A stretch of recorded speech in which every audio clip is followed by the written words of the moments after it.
Welcome to our first EP collab, man. Oakland Vallejo, the Bay Area, stand up. I'm from that town. She from Vallejo. Said let's collab. She said okay. We all should play. Hot potato. Whoever got the hottest vibe first in there. Challenge accepted. It's me, I'm the best. Like creative players on hunters, no less. The lines in your forehead just told me you stressing. Got G-O-D on me side. Ooh, he blessed me. All these lies they tell it's a vaccine. They're acting it's so bad like it's wrestling. Keep my circle so small it's insane. If you made the cut then you're part of my team. Just like blowing that plank off strikes don't cut her. Attracted to the mind but I like mine's hooder. She gotta have a pretty face too. Hey, good afternoon. Happy Sunday to you all. I am here. I'm really sleepy today, y'all. I have no idea. Well, actually, I do have a little slight clue why my allergies was acting up. I took a Benadryl. I thought if I take one, I won't get drowsy. Nope. Still extremely drowsy, but we are still going to be here nonetheless. I appreciate everybody for being here, whether you're watching our live replay or whether you're here with us now live. I appreciate you. I am Mrs. Best. Welcome back to the channel. This is the Mrs. Best Reviews channel where we review television shows as well as music from the best and most talented upcoming artists that are independent of all genres. So thank you for being here. We are going to be recapping today Buying Beverly Hills. This is a reality show that is on Netflix. We're going to be going over season 2, episode 3. For those who ask, how do you donate? All of those things. When do recaps happen? How can you make suggestions to the channel? You should see that going across the bottom of your screen now. We are going to jump right on into it, you guys. So as we last saw, Dr. Paul Nassif, who is a friend of Mauricio's, he is trying to sell his home. His home, he wants to sell it for $21 million, but the market is weird in California, which the market in California does this. I don't know much about real estate, but I know it does that. Anywho, so the last episode we saw, they were still kind of not decided on if Paul was going to go to auction or accept the offers, because in a previous episode, people had made cash offers but didn't want to deal with the auction process. So we see that Paul has decided to go through with the auction process. They did have a $21 million offer pre-auction, which Mauricio wanted Paul to take, but he did not take it. Sounds like he just wanted to get rid of the house. I can't wait to be well off enough to where I can just hope to get rid of the house like in real time, but that's what's happening. The reason Mauricio doesn't want Paul to go into the auction is because Paul put about $17 million into the house for upkeep, repairs, things of that nature. So he wants to recoup his losses, which he cannot do with an offer. He cannot do that with the auction. So that's why the offer, he would have got a little bit more money. But so far, the highest bid is at $17 million. But Paul has put $18 million into this home. So he wants to at least break even by selling it for that. So the way the auction works, because I had to look it up, y'all, because I am not a person who's in real estate. My degree is in psychology and I work in social services and human services. So this is something I had to kind of research instead of just going live. So the way the auction works is it's basically a guaranteed sale for the owner, as well as the agent. Whoever wins the bid, they have to close in 2 weeks. Usually closing can take a little while because of costs, paperwork, delays. But with the auction process, closing goes fast. They have to close within 2 weeks from the date of purchase. But the house did sell for $18.4 million, and the agent commission is still over $100,000. You have to think, most regular people go to college so that they can make anywhere from 50 to 100K a year, depending on your state, that's good or is not so good. But these people are making that just in a sale based on the commission. So that does make real estate look to be lucrative, because even after taxes and things like that, you guys, they're still going to be getting a very good amount in commission. Apologies, you guys. I had to switch my chair. My husband was at the desk earlier and my back was hurting from his chair. I needed my chair. It's got back support. And yes, it's a video game chair. I love video games. So of course we have to have those things. Anywho, so that's what's going on with the auction. So the house sold for $18.4 million, which means he got a little bit more. So, I mean, good job. I'm sure Dr. Paul Nassif has wonderful properties. But it was cool to get to see the auction process and how it works. So, moving it along, Farah, who is Kyle and Mauricio's oldest daughter, is showing a home known as the Portuguese Bend. It basically has a vineyard and it's going to go for $14 million. It's beautiful, but my goodness, is it expensive. So we then move on to see Ben and Zach discussing Rick Hilton's offer to Zach, because Ben seems upset about that. He feels like Zach is testing out the agency.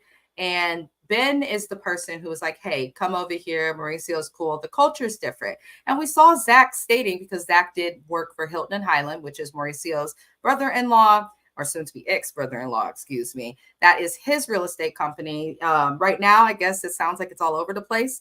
But we last saw when the gentlemen were golfing that Zach received an offer from Hilton and Highland to own equity in the company because he's worked there so many years. And this was upsetting to Mauricio because he left the company because he asked for equity and was unable to get that equity back.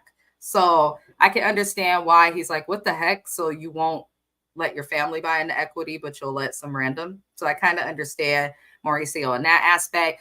But Ben is upset because he basically referred Zach into the agency, and Zach hasn't been there that long. He came from Hilton and Highland. At one point, he worked with Mauricio, and with this lucrative offer that Rick Hilton has offered him, he says he wants to take his time and think about it.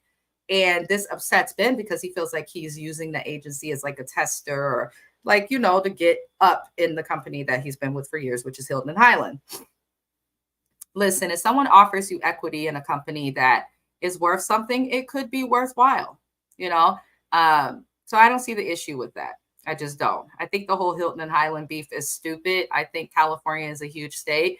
There's room for everybody. I also feel like, though you can make a lot of money if you're able to get into luxury real estate, that's wonderful. But a lot of real estate agents are not selling the type of houses to what these people are selling. So I don't know. It's the beef to me is dumb. There's room for everybody. It's kind of like YouTube. Like, I'm a new creator, but there are also larger creators out there doing exactly what I'm doing, like Empire. They're just able to do it at a better scale, have bigger budgets, things of that nature. But there's room for everybody, dude.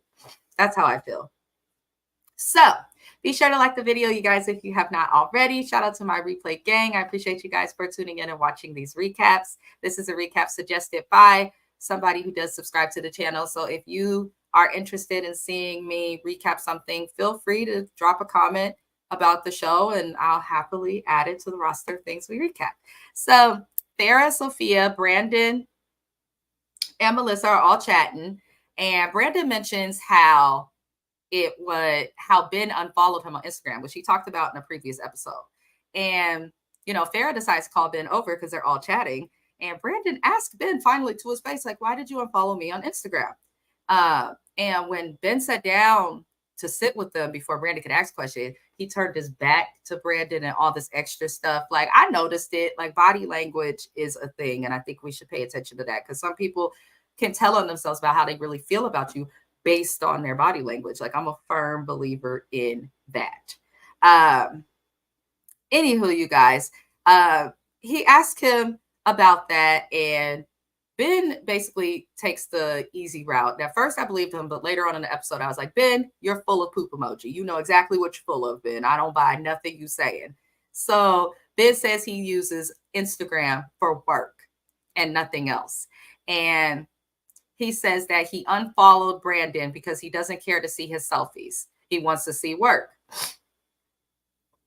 Little strange there. So the ladies called Ben out saying that, you know, that doesn't make any sense. He's a younger agent. This is something we do. You have to remember being a new agent. And Ben says his IG then is now for close friends and family. And they call them out a little bit more. But according to Alexia and Brandon, to unfollow someone, I guess in the world of real estate, is considered disrespectful. I think this is the stupidest argument posed on reality television yet. Gen Z, younger generation, people coming out of college, going into the workforce, grow the hell up. Nobody has to follow you on Instagram. People following you on Instagram is not going to sell you homes. It's not. Now, I can understand why he would want Ben following him because Ben is a top real estate agent for luxury real estate in Beverly Hills. But you got to make a name for yourself. To throw a fit to this extent over someone you've not had words with unfollow you on Instagram, I'd unfollow him too and be like, bet, whatever, and go look for somebody else to mentor. But to bring it up to me is stupid. I think that that's something the younger generation, Instagram and stuff like that is more serious to them. I don't care.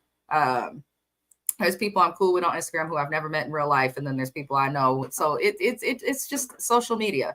I hate that some people are like growing up like only knowing the world of social media, because then stupid stuff like this happens. Like you're really crying about that at a party. He's one person. The way I view it is, as long as Mauricio believes in me and his daughters is cool with me, I don't care. He can't get in your way. So, you know, even though Alexia backs him, which I do appreciate a lot, I think it's stupid. But Ben does apologize to Brandon. But in my opinion, the way that Ben is acting and the way that he was, I think he's homophobic. Just a little bit. Just a little bit. That's personally what I think. Because I'm like, he's following other new agents. He follows most of the females except Sonica's lazy ass. But, you know, he follows everybody. I don't think Ben is racist either. I know some of the African-American community might go straight to that. He's probably bougie and has, you know, those biases that a lot of, unfortunately, Caucasian people have that are unconscious. But I don't think he is intentionally racist or anything like that. Plus, the lady who works under him is African-American. So I don't think it's race. I think Ben is like slightly homophobic and probably like, why is this straight man taking selfies? Like that's the energy that it gave. I don't have no issue with the gay community, so please don't come for me. I don't have time for that. But there are a lot of people who still do. So, you know, and Ben just gives me that. He just does. Moving it along, you guys, go ahead and like the video if you haven't already. Shout out again, shout out to the replay gang. I appreciate you guys. You keep me going. Moving back into it, we go back to the office and we see that Alexia is extremely annoyed with her sister, Sophia, who has just graduated college and is coming into the agency. She asked Sophia if she checked her email because she's interning, and email's important. It's how you communicate with your clients, find listings, all of these things. And Sophia basically she seemed lazy. She's like, I'll do it now. She missed everything Alexia said about the Alpine property. Sophia seems the most spoiled so far. I can't comment on Portia. She's a baby, but Sophia seems most spoiled of the Richard Zemansky's clan. But I also feel like her heart's not in real estate. If your heart's in something, you're happy to fetch coffee for someone. She's not even paying attention. She's half asleep, sleeping to 3 p.m. I can't say that she's lazy. She's so young, but I don't think that her heart is in real estate, which we'll get into a little bit more later. Moving it along, Mauricio then discusses the forum, which is an event that I have seen because I believe Kyle had the housewives come to one of them. But it is an event where all of the agencies around the world, his offices, the agents come together for a little event to, you know, teach each other, learn from each other, things of that nature. So basically, Ben is nervous because we move on. I just wanted to explain the forum to y'all. Ben is nervous about the Sierra property, which we saw him mention. He's like, I've never gone a year without selling a house. And this property that he has, the Sierra property, has been on the market for 257 days. Y'all, that's almost a year. That's a long time.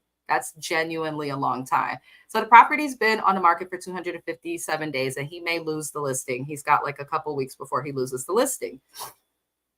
He does have another Spanish property, but, you know, it seems like he's struggling to sell them. I feel like his ego may be turning off buyers also. That's just the side note. It seems like Ben's ego's gotten to him. And I feel like the camera being in his face, especially season 2, it's in his head. Like, I'm here at season 2 as Netflix was good. I've been selling like crazy. You know, he just seems like the type. So we hope that he sells the property, and they're going to be doing some things to try to get buyers reinterested in that property. And I always miss her name when taking my notes, but the lady who works with Ben, who looks African-American, he needs to listen to her more because she'd be giving him like gems and good advice on clients and things they could do to sell property. I think it's kind of similar to politics. You don't want too many older people there. You want to have a good mix of people so that you can get multiple perspectives. I also think a part of being a good leader is understanding that you can learn from those under you. If you can't understand that, then you're not going to get nowhere. That's just how I feel. So the Alpine property is what we're going to move on to next, you guys. This episode was everywhere, but I like that they're actually showing these agents, them like selling properties and stuff. That's what we want to see. So the Alpine property is a classic mansion in the middle of Beverly Hills. This is a rental. That's a big thing, I think, everywhere. You can go to real estate companies like the agencies and they will find you rentals as well. So this is a rental for $150K a month. $150,000 is the monthly rent. And the agent gets a monthly commission of $7,500, which is wonderful. Made me want to get into real estate. I was like, wait, I can have a rental property and be making money monthly on that. In addition to that, I can also be getting commission selling other properties.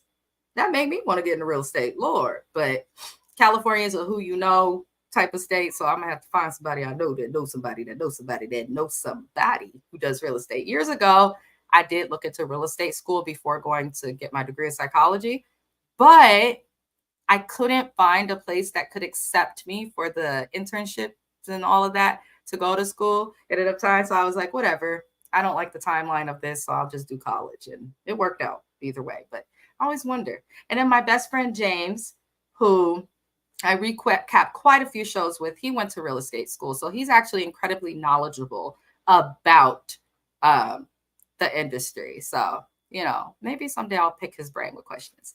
Anywho, you guys, getting back into it. Don't forget to like the button, like that button, click it.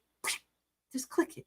I appreciate you. If you don't like what we're doing, feel free to give feedback to the channel. We are always trying to improve with what we can, budget-wise and technology-wise, all of those things. I appreciate each and every one of y'all who does watch us. Now, getting back into it, this Alpine property is Alexia's, and she's proud of herself because she, season 1, Alexia was trying to find her way into real estate and as an agent, but she had hunger. You know what I'm saying? She seemed like she was really interested in what she was doing. She was eager to make money. And if you're going to do anything in sales, you have to be hungry as hell. You have to hustle. You have to be a go-getter. And you have to go for things even when you don't know what you're doing. You'll figure it out. So she's showing this property with her sister online so that people are interested in renting it. And Sophia could not remember in front of the camera how many bedrooms the property had, which is crazy to me. How are you supposed to be training as an agent and you don't know the basic things?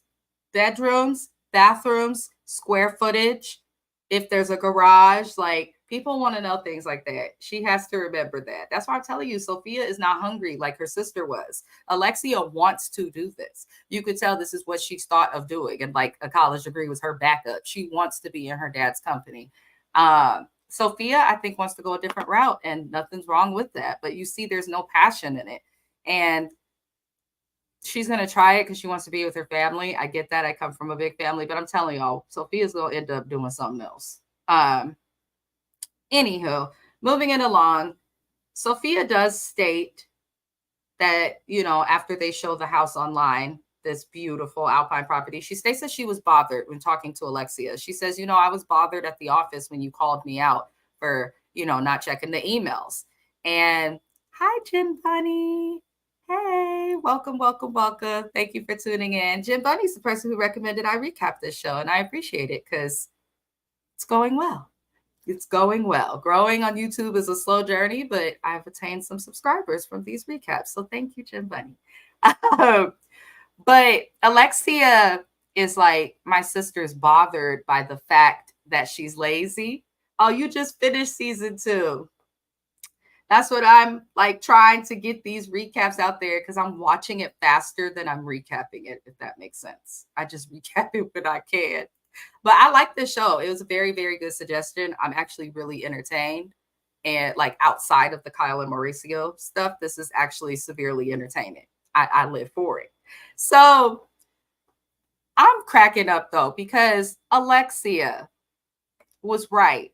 She's her sister, so it's a weird dynamic to work with family. And in California, y'all, I live here, has some of the strictest HR laws. So I was thinking in my head, like, I understand it's your company, but why would you put two sisters to intern? Like, one of them's an agent, the other's an intern. They can't intern under each other. He needs to put them with like one of the male agents or somebody else. It's just something that, in my opinion, would make more sense, because look what happens.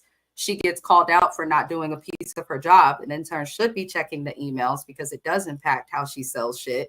And she didn't check the email. She's sleeping in late. She didn't know how many bedrooms and bathrooms were in the house. So I think that is good that Alexia held her younger sister accountable. But at the same time, like Sophia stated in the confessional, she says that anxiety is a problem for her and she's scared of everything. She's scared of people. She's scared of getting a nosebleed. She's scared of everything. I've worked in sales. If you are scared of people, you either need to get over that fear or move it along, because you're not going to survive in sales if you're afraid of people. Let's see. Jim Buddy said, I like the show. Mauricio is more forthcoming with this. Thank you. We're actually going to do a live tomorrow about that, to Jen and others. We will be doing a live, myself and James, because I was like, James, we have to discuss the difference between Beverly Hills and how Kyle explained the marriage issues to Mauricio. Every single episode, Mauricio explains something, and we can see that the girls were aware that something was going on. Kyle act like she can't tell us nothing, and I don't understand why she's doing that. It makes no sense. It doesn't. Jim Bunny said, oh, she has social and other anxiety. Yeah, that's why I say she has to either work past it, because when I went into sales, I'm actually very quiet off of lives. I'm shy and silent when I meet people, kind of introverted. It was hard at first, but you just keep pushing yourself and eventually you open up. She's young, she'll grow, but I don't feel like Sophia's heart is in real estate. I don't feel like she's lazy. I just don't feel like she wants to do real estate, child. And nothing's wrong with that. So we see the girls go out to eat with Kyle, who is their mom, and on Housewives of Beverly Hills. And Sophia breaks down and starts crying, saying that she's struggling with anxiety. She's struggling with being an adult. Honestly, y'all, normally I would say, like, these girls are privileged. But just because you have money or grow up from privilege doesn't mean that you don't have struggles and anxieties. I hate when people do that. I hate when they do that. I feel like this is this little girl's first time in the world. She's being filmed on TV. In addition, she has her low social anxiety, and also a piece of what Jim Bunny said. I think she want to be an influencer. She's beautiful too. I feel like she could do modeling, in my opinion. I'm not trying to rate the sisters, do that weird stuff, but Alexia's got that, the Mexican culture shows in her face, and the mixture of that with her mom. Beautiful girl. I feel like she would do very well at modeling or influencing. But she has to like, even being on YouTube, like, this stuff is not easy. You have to get up before 3 p.m. Sophia, and you got to do it every day if you want to. But she is a beautiful girl. I feel like she would do well in modeling or something, because we know she can't do a regular job of who her family is. But they go out to eat with Kyle. She breaks down. I did feel bad for her, but at the same time, I feel like some of her privilege is making her a little more sensitive, and I hope that she figures that out, because Kyle doesn't have the best sense of discernment when it comes to hiring therapists. If y'all know what I mean, go watch our recaps for Beverly Hills. So, but the little girl will be okay. The fact that she even cares about what she's going to do with her life enough to cry, I think she'll be okay, because most kids, they don't care. They just want to have enough money to party on the weekends until they, get to a certain age. But they move on to discuss Kyle's issues on Beverly Hills, which I was like, okay, Kyle, why are you here for one? Like, you don't sell houses no more. You don't want to talk about your husband. You don't want to show us your husband. So then you come on this show playing woe is me and victim. The ladies treated me so bad on Beverly Hills. And I don't like how Kyle is portraying herself to her kids to look innocent. I fully and thoroughly expect her daughters to be bothered by the women on the Real Housewives of Beverly Hills treatment of Kyle and the stuff that happens. That's their mama. I expect them to be loyal to her. But Kyle, honey, The ladies are treating you like this on Beverly Hills because you have, especially with Sutton, dang near bullied her. Like, you have not been the best friend to people. Kyle did this with Lisa Vanderpump. Kyle even did this at one point with Teddy. Kyle does this with everybody that she's had an issue with. She almost wants to, okay, whatever, I'm sorry. But she does something wrong. Like, just move on, say sorry, get over it. But when something is done to her, she can't take it. She can dish it out, but she can't take it, is what I'm trying to say. She doesn't want to answer questions about her marriage and feel like the ladies are being a-holes because they're alluding and alleging things between her and Morgan. The ladies are repeating what the tabloids are showing, because when you don't tell us anything, Kyle, guess what we're going to do? We're going to assume. But it's your fault, Kyle. You're not telling us anything. She is insufferable. She really is insufferable. It drives me crazy. And what's crazy is I used to love Kyle. James, who I co-hosted Beverly Hills with, y'all, James has never liked Kyle, to where he stopped watching the show at one point because of her. I used to like Kyle, but I feel like she's become pretentious on the show, if that makes sense. It's definitely gotten to her head a little bit. She seems different. She definitely seems different. But yeah, I don't think that's weird, that she should really be feeling sorry for herself or discussing the Real Housewives of Beverly Hills on this show. It's a whole different network. Draw a line in the sand. People watching Buying Beverly Hills, I know some of them, because of the drama, are here to see if they can learn about the marriage, but a lot of them just want to know about real estate or look at the drama of the show. So I don't get it, Kyle. And why is Portia, the youngest baby, watching episodes of the show? They tried to joke that off, but I'm like, why would you want your daughter watching you on the show? I don't get that. She said, I don't like how Kyle did her blood sister, Kim. I don't either. Like, no matter how much beef I have with family, I would never.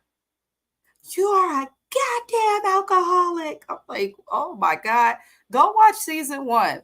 You just don't call out family like that in front of cameras. That's my personal opinion, you guys. But Kyle is Kyle, and this is exactly, yes, the baby is 15 or 16. Now, I understand 15 to 16. When I was 15 and 16, I was watching Flavor of Love. I probably should not have been watching that. But if I'm on a show where I'm dropping into a split, half drunk, doing music videos where I'm kissing other people, like commenting on my marriage, being a struggle, I wouldn't want my daughter, who's in the household, who could be impacted by that, to watch it. I just don't like that. But it's their kid. Their kids came out fine, so I'll say that. Moving it along, we see the forum, which is the event for the agency, and Ben sees the ladies and says that Brandon was dumb and petty by coming up to him, who is a top agent, meaning that he cannot trust Brandon now with the listing because he's so petty. She said that limousine was sad. I felt so bad for Kim. I did too, because Kim was like eclectic, crazy, but we really wouldn't have like thought like this lady was as sick as she was without Kyle. It sucks. And Bravo, one thing they're gonna do is hold the camera on someone at their lowest moments. So I don't know. I hope Kim staying away from the show is good for her. I actually find it interesting too, because it's like, Kyle, you want to yell at your sister about being an alcoholic and like she's done these awful things, but you encourage her to come on this show with you, knowing that she was in the middle of an addiction. That to me is wild. I wouldn't have even recommended my sister for a show like that if I knew that she was drunk and at risk of doing God knows what on TV. But I'm telling y'all, that Richards clan, there is a documentary on Hulu about Big Kathy, their mom. I think she's the reason all of them Richards sisters a little toe up at the head. I really do. I really, really do. God rest her soul. All of our parents contribute to how we are. So anybody who feels I'm mean for saying that, that's all I'm gonna say. But Ben is being a a-hole. Now you're just being a little egotistical prick, Ben, because first of all, you guys were supposedly made peace. You apologized to Brandon in a previous scene when he asked you why you don't follow him on Instagram. And now we come to this moment. Days have gone by, and now you're suddenly upset and talking about him to other people. That's so stupid. And now you say you cannot trust Brandon with a listing. because he's petty. Listen, sales is sales and it's competitive. I get that. But if anything, Brandon can't trust you because you're unfollowing him and treating him weird for no apparent reason.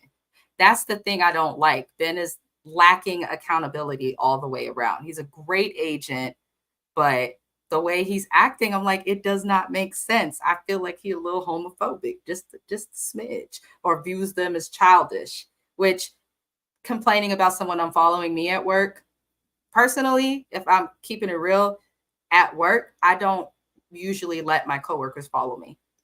I don't. They'll follow me. They'll try to. I keep my personal pages private. I won't accept your request because until I know you well enough outside of work and have some type of personal trust with you, who's to say you won't post something or spend something we talk about or do outside of work into something else? So I think that having a job on Instagram can be messy in general, but I guess in their world, I sold cars, not real estate, so I don't really know, but it's stupid that we're still having this argument. So we then see Zach at this event. They do a roast for their employees, which was strange because I could have swore they've done a forum event that some of the housewives have attended in like earlier seasons of Beverly Hills. And I don't remember there being a roast, but they do a roast of the agents with Zach, who is the new agent from Hilton and Highland did.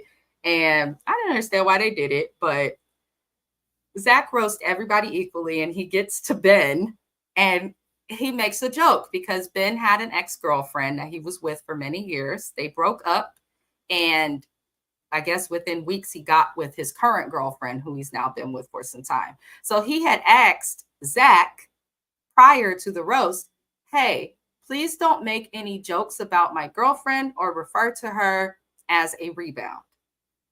Which I'm like, that's a very strange thing to say. If she's your rebound turn permanent thing, like who cares? Anywho, so after the roast, basically everybody's kicking it on the rooftop, and Ben is hurt that Zach has mentioned his girlfriend being a rebound. Which to me, I'm just like, okay, Ben, you call Brandon petty because he was concerned that a top agent doesn't really speak to him, doesn't interact with him, and then unfollow him on Instagram. That made Brandon petty. Someone who's new in a career and concerned that someone could be trying to ice him out. But you're not petty for throwing a fit just because he made a joke and roasted you. You're literally just mad at the word rebound. He did not disrespect the girlfriend. He did not. If anything, he said the girlfriend is he's lucky to have her. It like as if she could tolerate him. I didn't understand why he was so mad at her being called a rebound. There's a lot worse things, in my personal opinion, that your girlfriend could be called. But okay, gentlemen, okie dokie. So Ben is on a roll.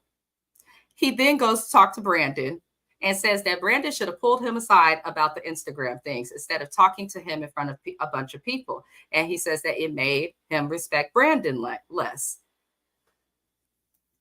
Ben just gives me that classic, like, privileged person who's just like, no matter what, he's going to turn it around and make it to where he is a victim and the other person is wrong.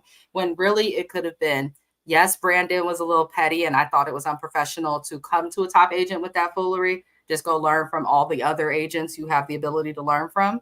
But at the same time, I know the younger generation takes social media more serious, but at the same time, it does seem I can't ignore Brandon's plight. Ben does act away toward him. It just doesn't make any sense to me, y'all. But Brandon calls out Ben then about what he did, about what he said to the ladies, because the ladies let him know, Miss Messy Melissa let him know that Ben has said, which we did see on camera, he shouldn't be worried about if I follow him on Instagram. I don't want to entertain any realtors that aren't selling at least $20 million a year in real estate, which Brandon's not doing because he is a junior agent. He is new. So Brandon calls him out on this because Messy Mel told him about this. And Ben pretty much denies it, which annoys the hell out of me. And Melissa was annoyed at Ben for, acting as if he did not say these things when we know that he did. But in my opinion, though Ben and Brandon's issue is like turning into more than it needs to, I feel like Melissa's stirring the pot.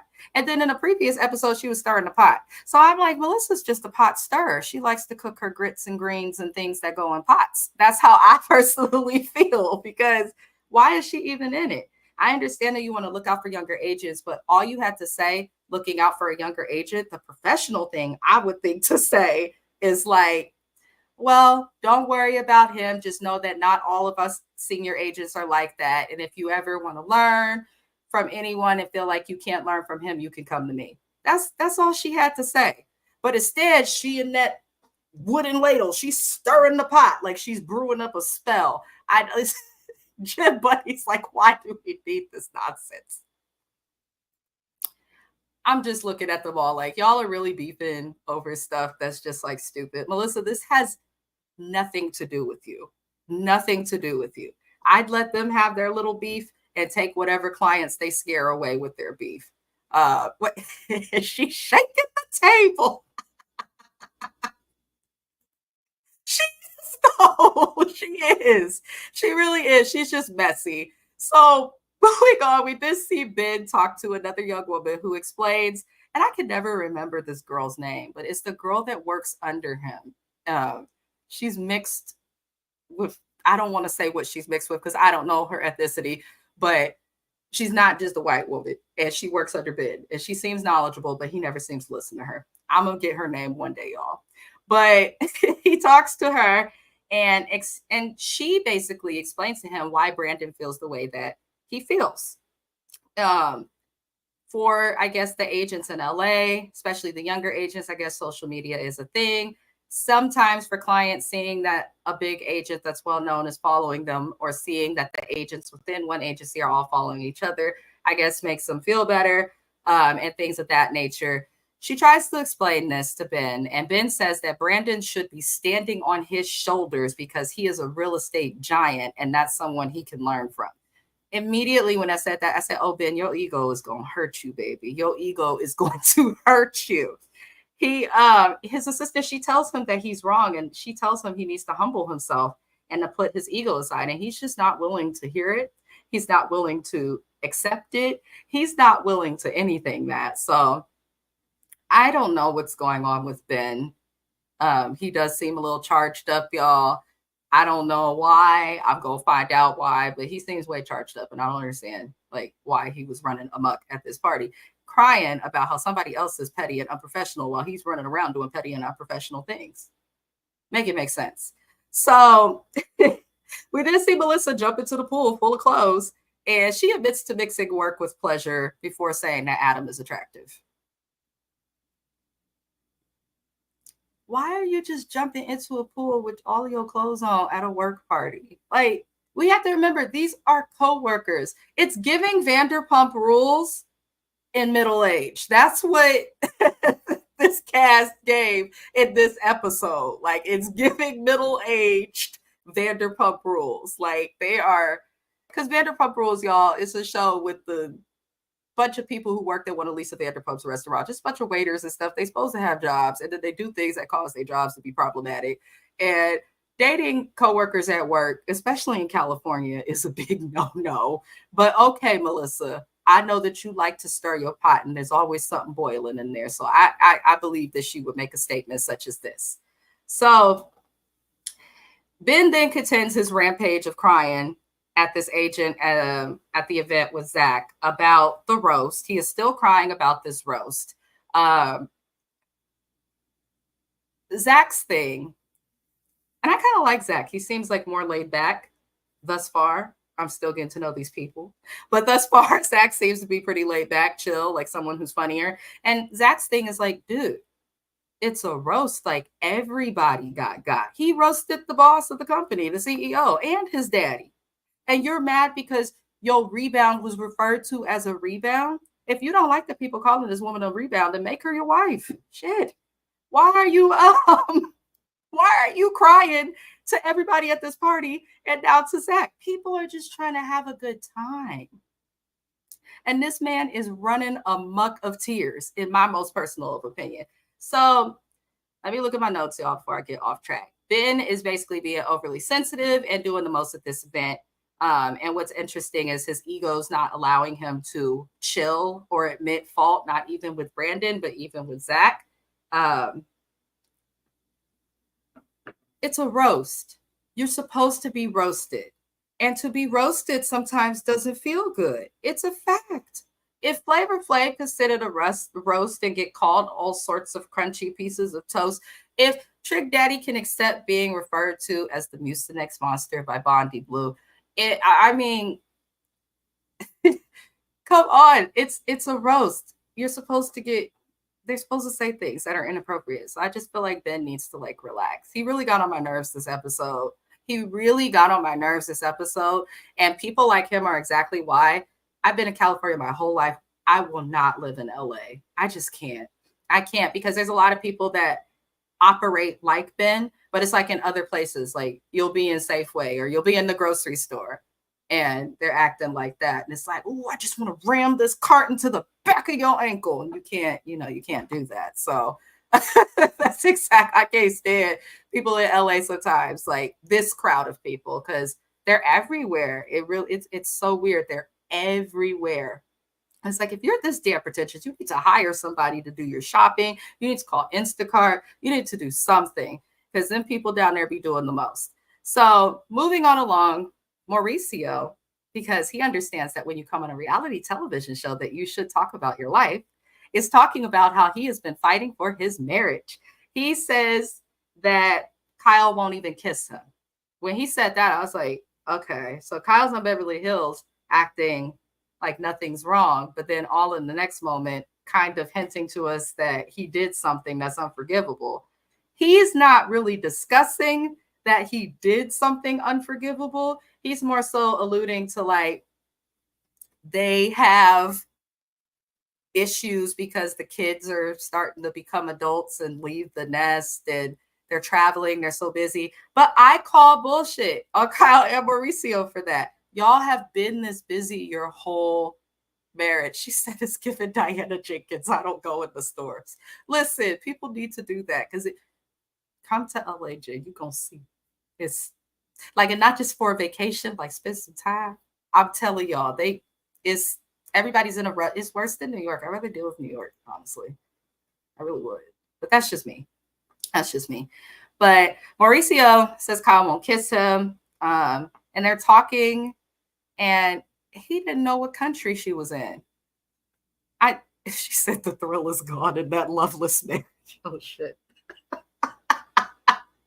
The marriage is a hot mess, you guys. Like, I'm gonna go over it briefly because tomorrow I am having a live with renowned author James Jackson, my great friend, my favorite person, discussing specifically just with Kyle and Mo and all of that because it don't make no sense. She had the lips of Morgan. She did.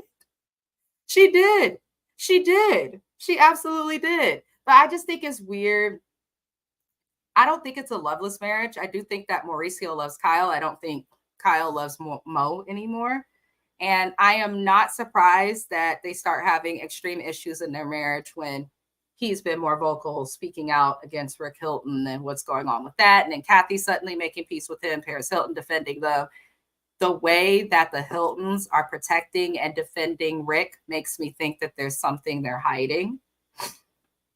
And we have to remember, they kind of alluded in this episode that Hilton Highland is kind of in this like transitional phase or something. So I guess it's not operating at full function like it was before. And that's probably why Zach left. But now they're offering him back. It's a mess. The drama in this family child is a mess. But I do appreciate Mauricio for at least like explaining little stuff. And it does look like he's fighting for his marriage because what I'm getting is like, Kyle, we're on these shows. I'm fighting for you, baby. I'm fighting for you. And she's just over it. I want to know what he did. I know I don't have a right to know. It's not my business. I know I'm married and I should respect other people's marriages, but I'm not on the damn reality show, okay? I want to know what the hell he did. I want to know. The people want to know, Kyle. The people's court. We will not rest until we know. Kyle, let me tell you something about the Black community. We nosy as hell. We just are. And we are not going to stop asking questions. We're not. And that's just us. Then you got all these other communities of people that want to know too. Like, I feel sad for them though, because they have been married for so long. But nobody's that busy. Nobody's that busy. That's all I'm gonna say. Nobody's that busy. They could do like Lisa Vanderpump and Ken Todd and just open businesses together, travel with her, just be there to support your partners. They're a good example of people super rich who are like always together, supporting each other. And Ken is old as hell. And he will still get up out that bed and put a suit and tux on that damn dog and come stand by Lisa's side and smile. Speaking of the Vanderpumps, I will be recapping Vanderpump Villa as well. I've been working from home a lot more and it's boring as hell. So I'm like, I'm just going to start grabbing shows to recap. I tried to get James to do Vanderpump Villa with me too, you guys, but he was like, no. I guess he didn't like Lisa Vanderpump, and I did not know that about James. Lord. Somebody say he sure will. Lord. I need to check Vanderpump Villa. I am going to check it out. I saw that they posted only like 3 episodes. See, Netflix is easy because you get all 10 episodes at once. I'm just trying to make it feel like a recap, but I think this week I might do a couple more Beverly recaps because I can't stop watching it. I love LVP as well. She was my favorite housewife for some time. And even down to how she left was with Grace and had them looking like... So I love Vanderpump. I hope that she comes back. And that's why I'm looking into Vanderpump Villa. I don't want to recap Vanderpump Rules because honestly, if you take Scandal out of it, it's not really that interesting this season. And The Valley, I was going to recap it, but I didn't because all them couples done split up, except for the pregnant lady, the lawyer couple with the Asian baby daddy, all of them broke up. So I'm like, I don't know if the damn show will be back. So we will see. But we move on to discuss Zach and Hilton and Highland. And apparently Hilton and Highland is separated and falling apart from what they say. And Mo says that he never broke the pact to Rick Hilton of taking agents or business. You broke the pact when you accepted Zach. So I can't judge what we did not see off camera. And I don't like getting into the semantics of like drama, the TMZ stories. I just do that because James be dragging me to do it. But all I can go off of, to be fair, is what I've seen on this show. You have acknowledged that that was the deal.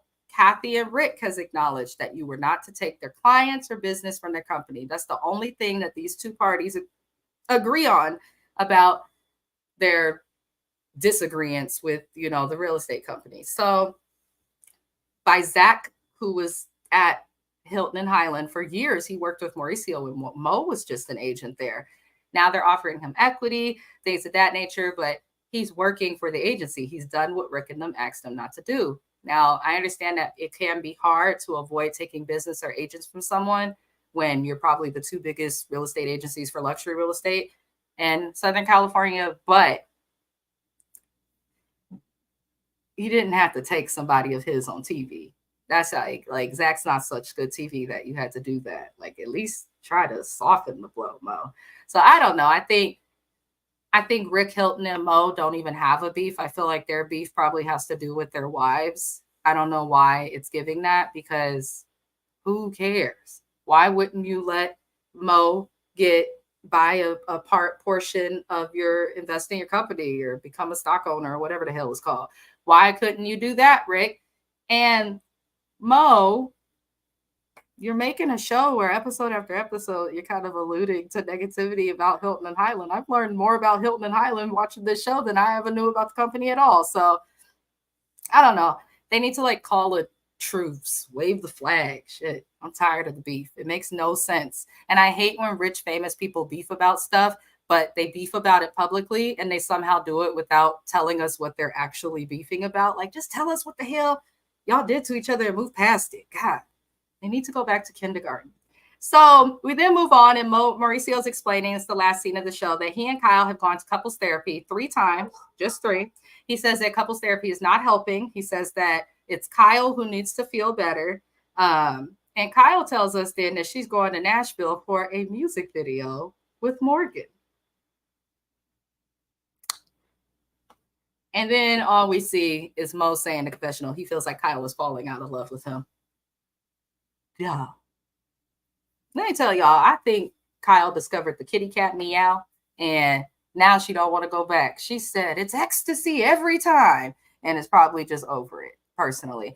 I also feel like since the beginning of the Real Housewives of Beverly Hills. I'm just keeping it real, Jen. I'm keeping it real. Since the beginning of the Housewives of Beverly Hills, in the first episode, people was throwing shade and alluding that Mo, there are rumors about him. There have always been rumors about Mauricio. In my opinion, where there's smoke, there's fire. And so rumors aren't just coming up out the blue. You know, it's not just going to happen, especially at a time when no one really knew them. So there's definitely something that happened that they're not discussing, but it's sad to see a marriage of that long, you know, come to a halt. It really is sad. But that's my recap, y'all, of what is it? Y'all know I can't see. Season 2, episode 3 of Buying Beverly Hills. I always end my recaps when I buy my show with the song. My spouse is the person who funds this channel. So I'm like, whatever, I'll play your music. We're going to play his music and support Mr. Best. We will be live again tomorrow. We will be going over our opinions on Kyle and Mauricio's marriage, demise of it. Thank you, Jen. I appreciate it. I hate recapping by myself, so I'm always happy when people are here because then I'm not just talking to myself on the screen.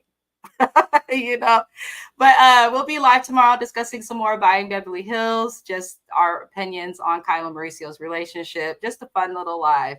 That will be on my channel with James, and then we will also be having, he said he wants to do the Housewives of Potomac tomorrow. So I believe we will be doing the Housewives of Potomac tomorrow as well. And maybe Summer House Martha's Vineyard. So we have quite a bit that is going on. But I'm going to leave y'all with some Also Best to slap while we end this video. I love everybody. Thug Life. Please drop suggestions for shows that you would like me to recap. Love and light to you all. Happy Sunday.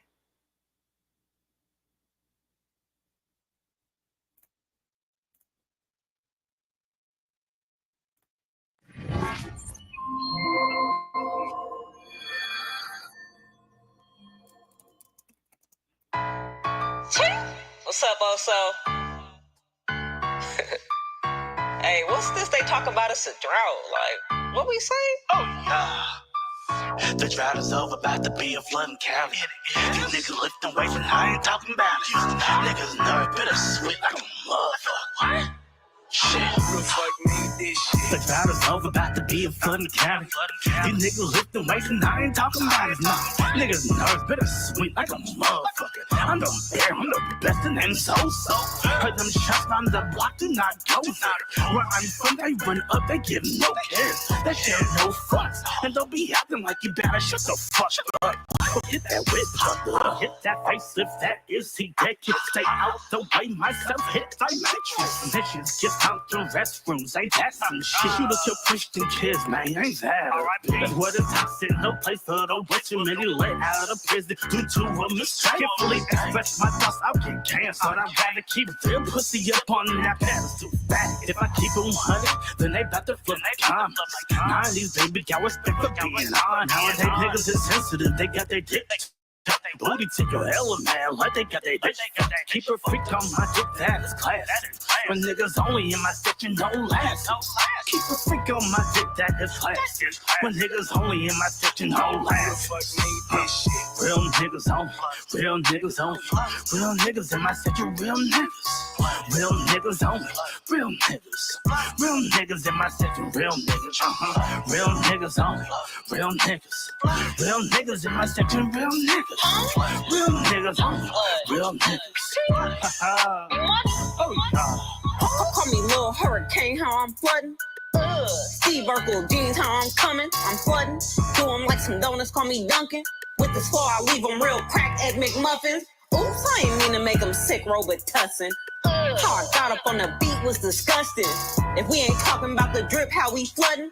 Even in the eye of my storm, I be crushing. Shoot, call my real ones Noah, cause they know they flooding. They pump it up and let it blow, no Joe Budden. In this life, you always reap the soul, how you throwing? Yeah, I'm finna bubble with these racks, but I ain't blowing. Hit 'em fast, leave with blast, how I'm flooding. Ask the haters why they always clucking. Dime a dozen. How I crash, I be super bad, no McLovin. I don't need a car, I got the art, how I'm flooding. Real niggas on, real niggas on, real niggas in my section, real niggas. Real niggas on, real niggas. Real niggas in my section, real niggas, real niggas only, real niggas. Real niggas in my section, real niggas. Real niggas only, real niggas. Ha ha. Before you eat this shit.